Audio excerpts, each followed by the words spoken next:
Assalamualaikum warahmatullahi wabarakatuh.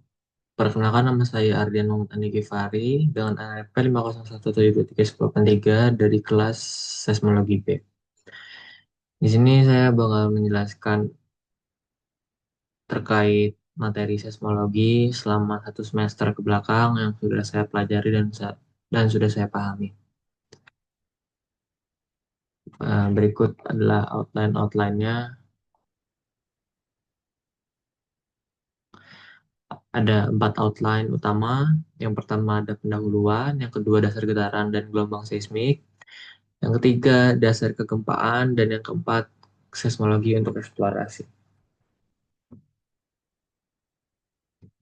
Bagian pertama, pendahuluan.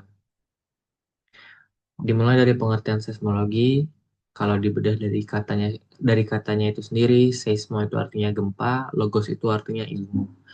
Secara singkat, seismologi itu artinya ilmu yang mempelajari kegempaan. Tapi seismologi itu nggak terbatas hanya di kegempaan, tapi juga mempelajari gelombang elastis yang merambat akibat sumber gelombang baik alami maupun buatan, atau nama lainnya gelombang seismik.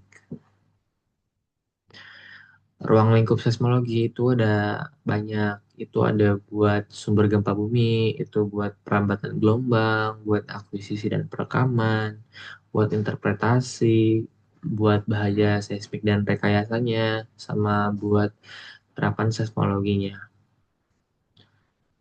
Kemudian peran seismologi ini ada 4 utamanya. Yang pertama itu buat pencitraan 3 dimensi atau 4 dimensi interior bumi. Ini memanfaatkan waktu tempuh gelombang P dan gelombang S di bawah permukaan. Terus berikutnya klasifikasi bahaya lokal pada lapisan tanah. Ini tuh kayak analisis analisis amplifikasi gelombang seismik pada lapisan tanah lunak, zona kerentanan, sama goncangan tinggi dan sebagainya. Kemudian berikutnya itu ada mitigasi bencana, itu bisa buat memantau gunung api, gempa besar atau gempa kecil, gempa susulan, gempa tremor, atau buat memantau pergerakan sesar. Yang terakhir itu ada untuk metode yang terakhir itu ada untuk metode untuk eksplorasi, itu bisa buat mengidentifikasi cadangan hidrokarbon atau mengidentifikasi potensi reservoir dan masih banyak lainnya. Ini salah satu contohnya diambil dari jurnal Rizky sama Firdaus tahun 2021, karakter reservoir. Ini bisa kelihatan karakter reservoir yang di sini. Kemudian ada indeks kerentanan seismik. Ini dilakukan sama Fitri tahun 2018. Ini ada kelihatan kerentanannya, nilai parameternya. Kemudian berikutnya ada dasar getaran dan gelombang seismik. Dimulai dari getaran harmonik sederhana yang biasa disingkat GHS, itu tuh merupakan jenis gerak bolak-balik yang sering terjadi di gelombang. Nah, parameternya tuh ada T atau periode. Ini tuh waktu tempuh yang dibutuhkan untuk 1 kali getaran penuh. Itu dari puncak ke lembah, kemudian ke puncak. Kemudian ada frekuensi atau F, itu tuh jumlah siklus getaran yang terjadi dalam 1 detik. Kemudian ada A atau amplitude, itu nilai maksimum dari eh, suatu titik, dari titik netral ke titik maksimumnya. Misalnya dari titik netral sini ke puncak, itu disebutnya amplitudo gede. Dari netral ke rendah itu amplitudo negatif. Enggak sih, amplitudo besar juga, amplitudo maksimum juga itu. Jarak maksimum juga itu disebutnya amplitudo. Kemudian eh, W atau kecepatan sudut itu tuh kecepatan yang terjadi dalam setengah periode, misal dari lembah ke gunung, lembah ke eh bukit, gunung ke lembah, itu ada kecepatan disebutnya kecepatan sudut karena bentuknya sudut gitu. Kemudian panjang gelombang ini jarak antara 2 titik yang beruntun pada fase yang sama. Kemudian ada stress dan strain. Yang pertama itu ada stress atau tegangan, yaitu merupakan gaya internal yang bekerja per satuan luas penentang material.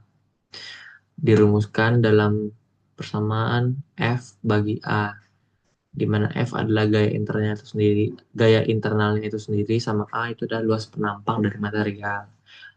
Stres ini mempunyai satuan Pascal atau PA. Kemudian strain itu akibat dari tegangan yang bekerja pada material. Dirumuskan dalam delta L per L0, di mana delta L itu perubahan panjangnya, kemudian L0 itu panjang awalnya. Kemudian ada modulus elastisitas. Hukum Hooke menyatakan dalam batas elastisitas, tegangan yang dialami suatu material itu tuh berbanding lurus sama regangannya. Dituliskan pada persamaan stres sama dengan modulus elastisitas dikali regangan. Di sini jelaskan di mana E adalah konstanta modulus elastisitas atau modulus Young. Ini menggambarkan seberapa kaku suatu material dalam hal elastisitas. Di sini ada grafiknya, ini grafik elastisitas. Ada rumus yang modulus di mana stress dibagi strain. Kemudian ini adalah resilience tuh ya udah biasa aja, yield strength udah mulai berubah bentuknya, terus ultimate strength itu udah mulai maksimal, terus akhirnya patah, fracture. Nah, dari eh, bukunya Cook dan Zimmerman 2007 menyatakan jika batuan terkena stres melebihi batas elastisitasnya, batuan tersebut akan retak atau patah. Selanjutnya, gelombang. Secara universal, gelombang itu gangguan yang merambat melalui suatu medium. Gelombang itu membawa energi tanpa memindahkan materi di mediumnya. Nah, gelombang seismik itu juga kayak gitu. Gelombang seismik itu punya definisi gelombang seismik itu punya definisi gelombang mekanik longitudinal yang merambat melalui medium elastik dengan menyebabkan kompresi dan ekspansi partikel medium sehingga energi berpindah tanpa memindahkan partikel secara permanen. Kemudian ada jenis gelombang seismik. Jenis gelombang seismik itu ada dua. Nah, yang pertama ini adalah gelombang badan. Gelombang badan itu gelombang yang merambat di bawah permukaan bumi. Apa aja? Gelombang badan itu ada gelombang P, yang dimana merupakan gelombang longitudinal yang bergerak maju mundur searah dengan arah rambat gelombangnya. Nah, gelombang itu gelombang P itu bisa merambat di material padat, cair, dan gas dan merupakan gelombang tercepat dibandingkan gelombang es. Nah, itu pergerakannya kayak geser kanan, geser kiri, geser kanan, geser kiri, geser kanan, geser kiri, geser kanan, kayak gitu. Kemudian S wave merupakan gelombang transversal yang bergerak tegak lurus arah rambat gelombangnya. Misal arahnya ke kanan, dia bakal naik kayak gitu. Atau bisa juga ke bawah. Nah, gelombang es tuh hanya bisa merambat di material padat. Jadi dia nggak bisa melalui material cair. Kemudian setelah gelombang badan, itu ada gelombang permukaan.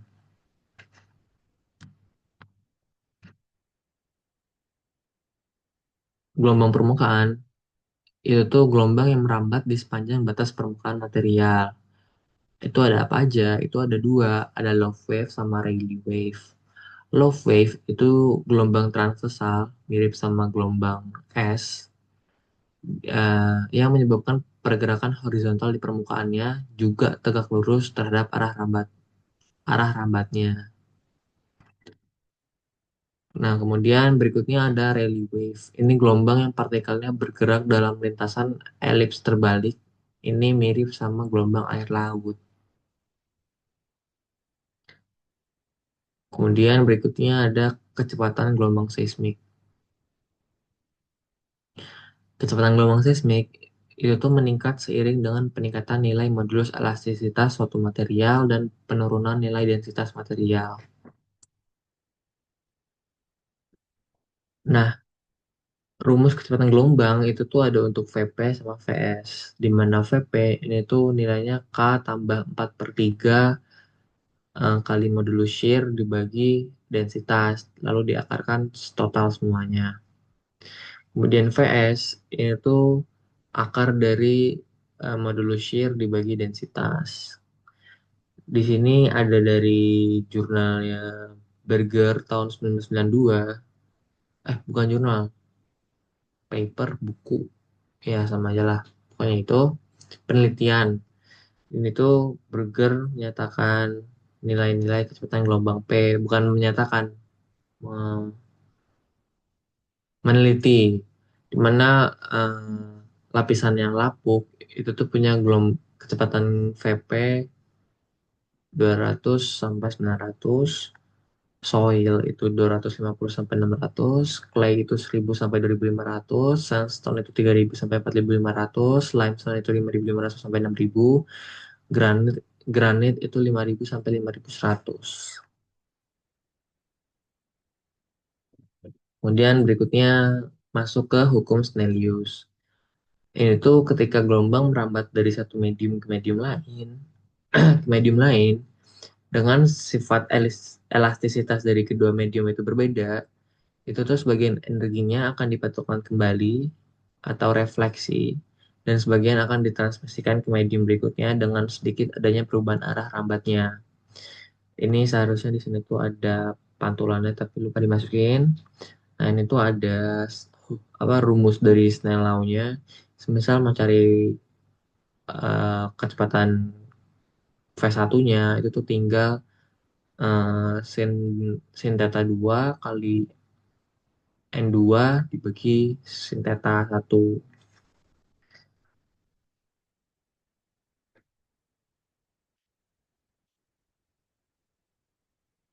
Kemudian ada penjelaran gelombang.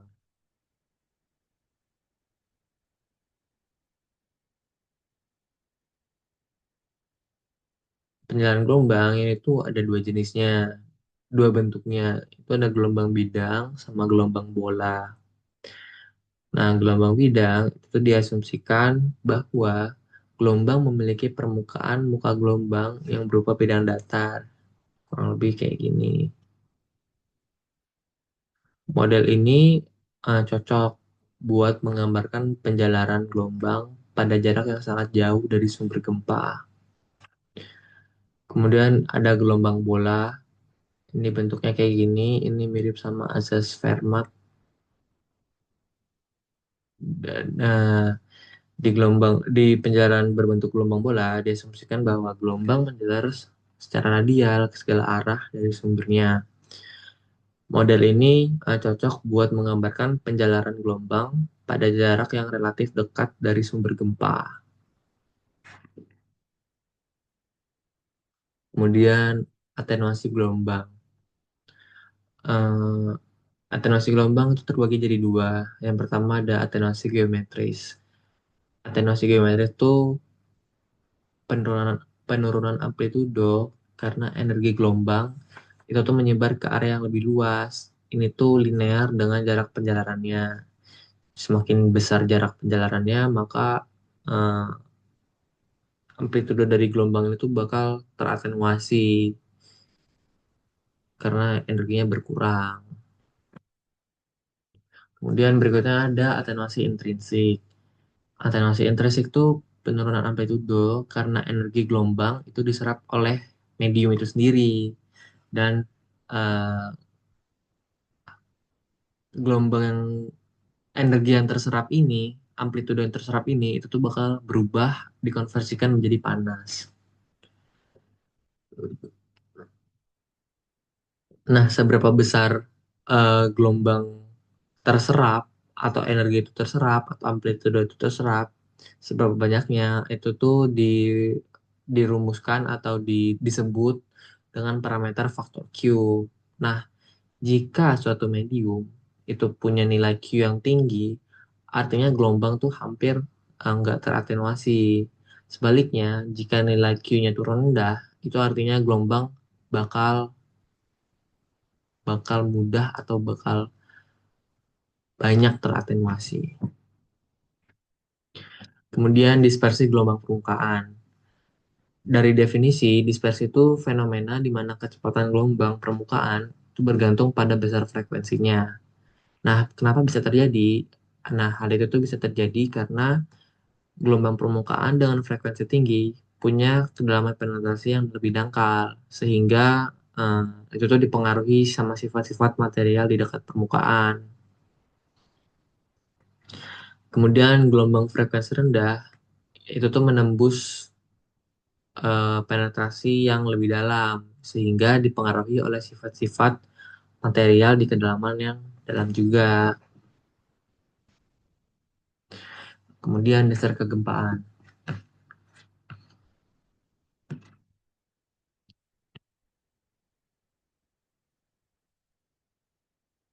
Nah, gempa bumi itu tuh punya definisi pelepasan energi tiba-tiba dari kerak bumi yang menghasilkan gelombang seismik.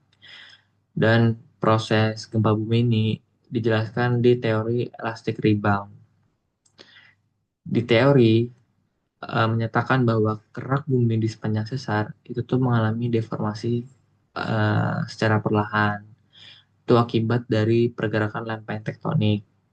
Nah, meskipun batuan dari kedua sisi itu terkunci, nah tegangan itu terus menumpuk hingga batuan melengkung atau meregang secara elastis. Ketika tegangan tersebut akhirnya melebihi kekuatan batuan, terjadilah patahan mendadak dan batuan yang terdeformasi itu langsung kembali ke bentuk semula. Sehingga energi dilepaskan secara cepat dan merambat sebagai gelombang seismik.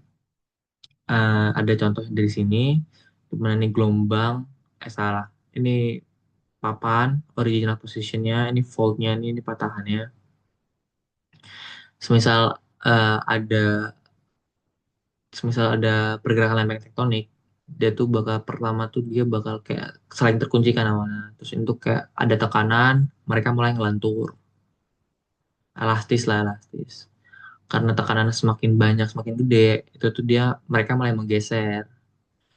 Ketika mereka udah mulai menggeser, itu tuh seakan-akan energinya itu udah lepas.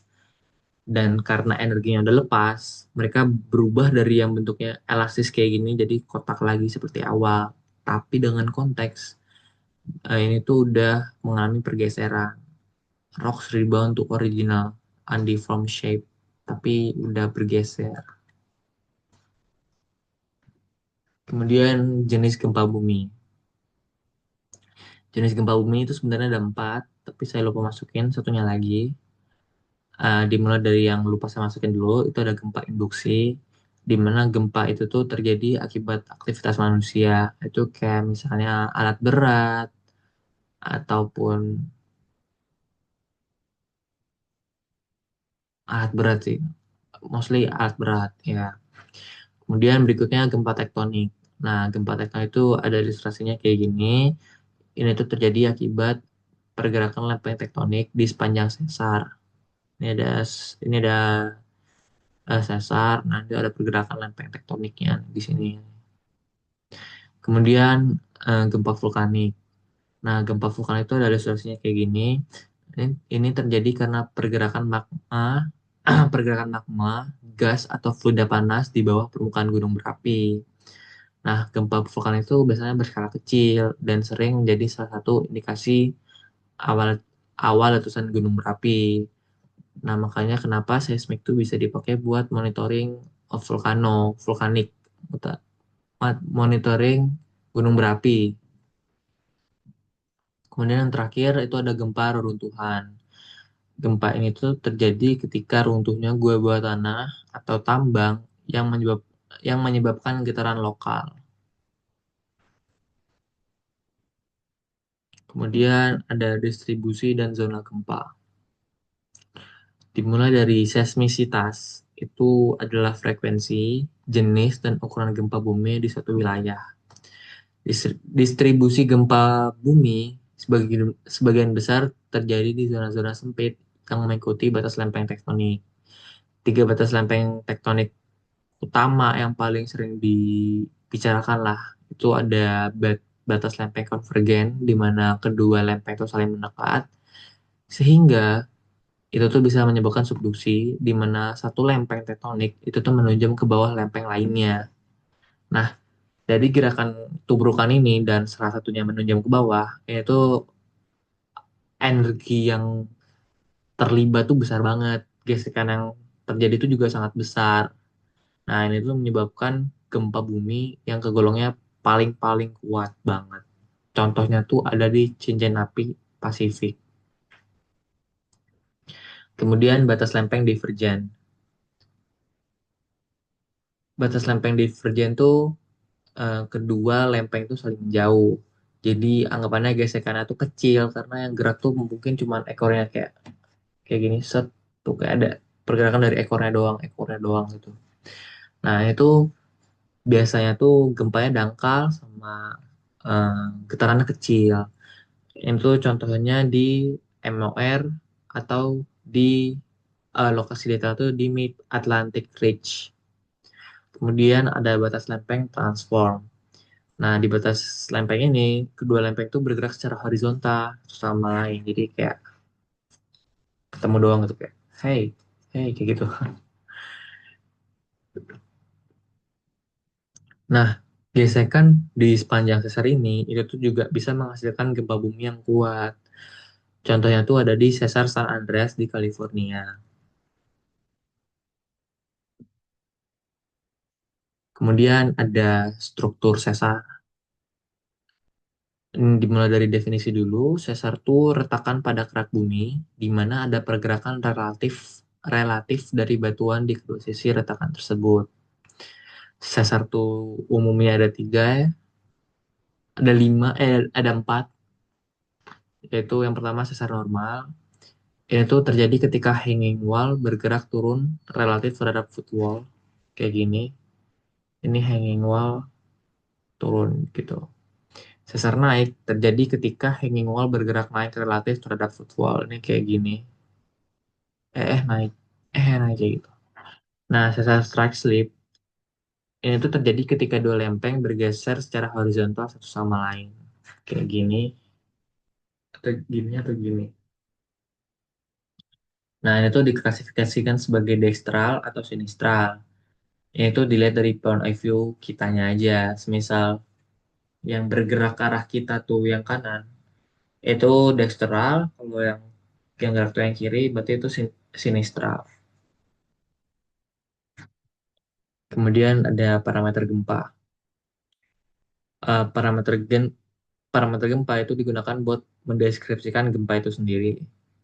Dimulai dari hipocenter, ini itu titik di dalam kerak bumi, tempat pelepasan energi gempa pertama kali terjadi. Ini bisa terlihat di sini tuh di fokusnya. Fokus tuh nama lain dari hipocenter. Kemudian ada epicenter. Ini tuh titik atasnya banget dari hipocenter. Kemudian ada fault trace. Ini fault trace ini tuh ada jejak terjadinya pergerakan akibat gempa. Kemudian ada fault scarp atau scratch sama aja lah ya. Itu perubahan yang terbentuk akibat gempa. Ini perubahannya dari yang awalnya mungkin sejajar jadi tiba-tiba turun sebelah, jadi sesar normal kayak gitu. Kemudian ada kedalaman. Kedalaman tuh dihitung dari jarak epicenter menuju hipocenternya secara vertikal. Kemudian waktu kejadian itu waktu spesifik di mana gempa bumi itu terjadi. Kemudian ada magnitudo gempa. Magnitudo gempa itu tuh ukuran kuantitatif yang menggambarkan besar energi yang dilepaskan oleh suatu gempa bumi di sumbernya. Nah, di sini tuh ada contoh magnitudo moment. Ini tuh standar untuk mengukur besar gempa yang didapatkan dengan perhitungan antara parameter sumber gempa seperti panjang atau L, lebar atau W, luas atau A, dan kedalaman patahan atau D. Semakin besar luas patahan yang mengalami pergeseran saat gempa, semakin besar juga nilai MW yang dihasilkan.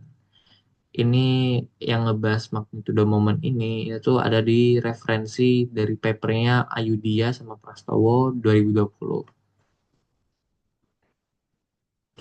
Kemudian skala magnitudo. Ini tuh ada 5. Saya lupa masuknya satu lagi. Yang kelima itu, pokoknya yang terakhir itu ada magnitudo durasi.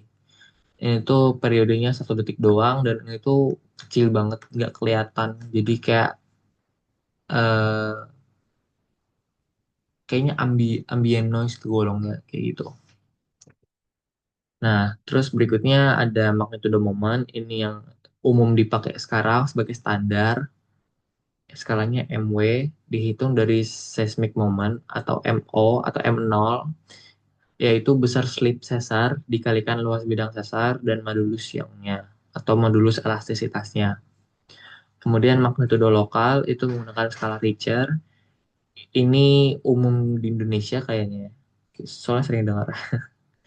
Nah, ini tuh cocok buat gempa yang dangkal dan lokal dan magnitudonya kecil hingga menengah. Terus magnitudo gelombang permukaan itu menggunakan skala MS.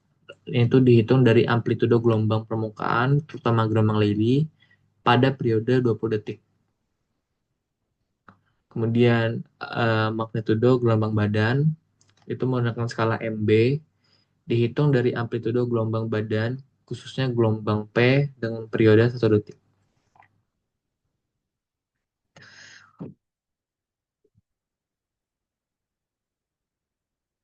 Kemudian ada dampak gempa. Dampak gempa itu bisa berupa kerusakan bangunan, likuifaksi, longsor, bahkan mungkin tsunami kalau misalnya gempanya tuh terjadi di bawah laut. Nah, kondisi lokal seperti jenis tanah, ketebalan sedimen, sama struktur geologi dangkal itu tuh memengaruhi besar guncangan yang diterima permukaan. Kemudian bagian terakhir itu ada seismologi untuk eksplorasi. Yang pertama dimulai dari prinsip survei seismik. Survei seismik Survei seismik eksplorasi itu bekerja dengan mengirim gelombang elastik ke dalam bumi melalui sumber energi seperti white drop, palu, dinamit, airgun, dan sebagainya buat metode aktif. Nah, refleksi, metode survei seismik refleksi itu tuh biasa dipakai untuk struktur detail dan stratigrafi dangkal sampai menengah.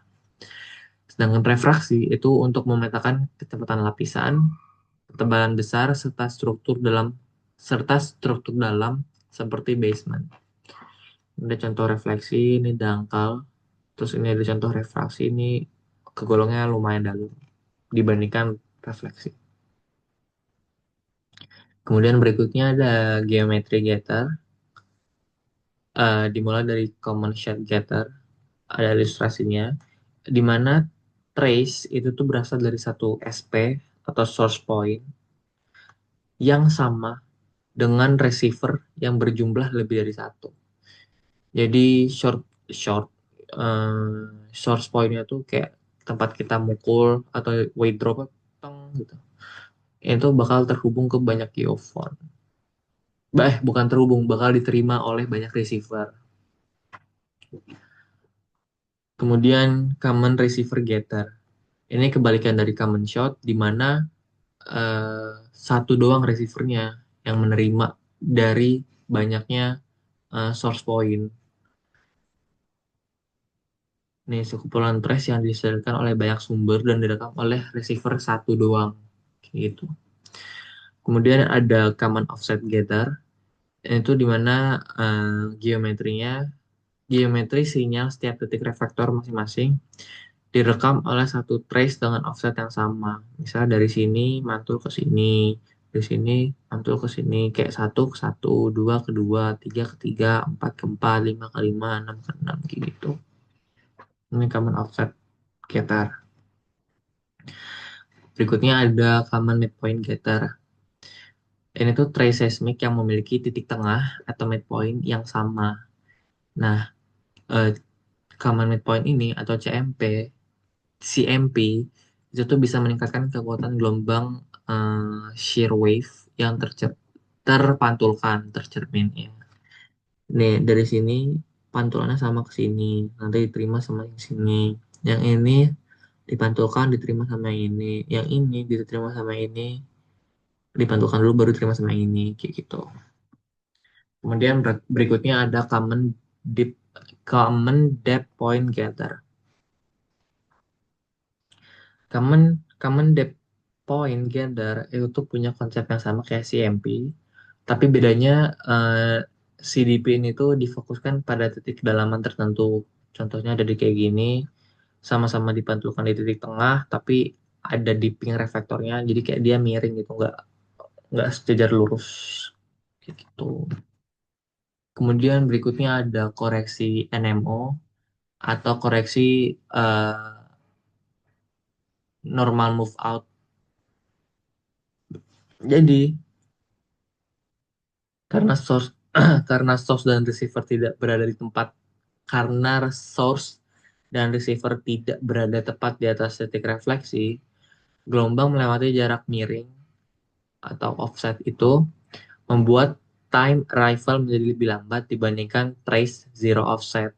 Kayak gini nih. Ini before NMO itu kayak lebih lambat gitu. Nah, koreksi NMO membuat offset seakan jadi sejajar.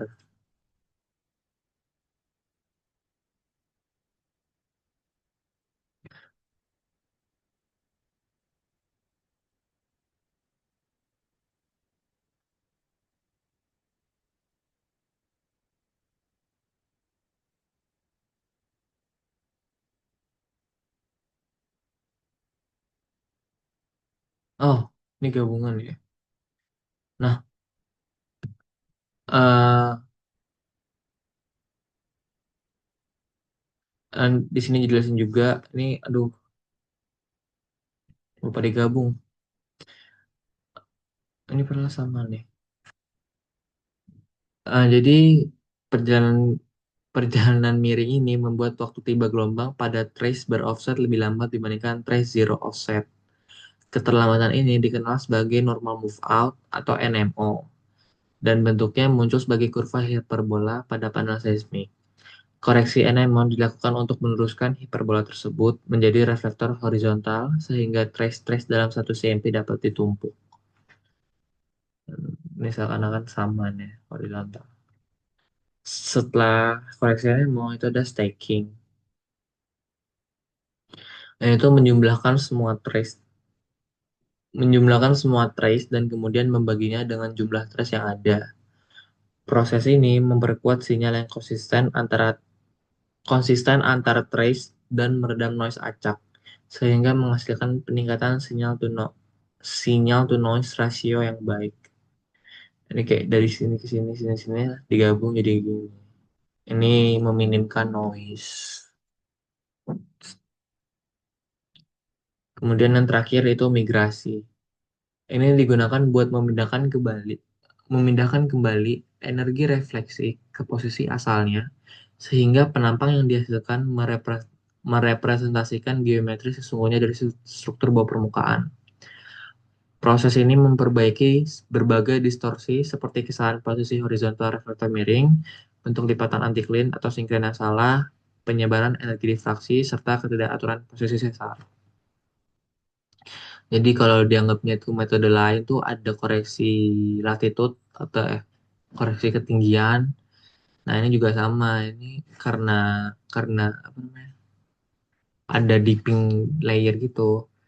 Itu dikasih semacam migrasi. Itu kayak memposisikan seakan-akan realitanya gitu. Kayak misalnya kalau di pengolahan tuh reflektor kan kayak sejajar, perlasnya miring. Nah, migrasi itu dibikin seakan-akan bener-bener miring gitu. Kemudian akhir kata dari eh, pemaparan saya. Mohon maaf bila ada kesalahan kata. Assalamualaikum warahmatullahi wabarakatuh.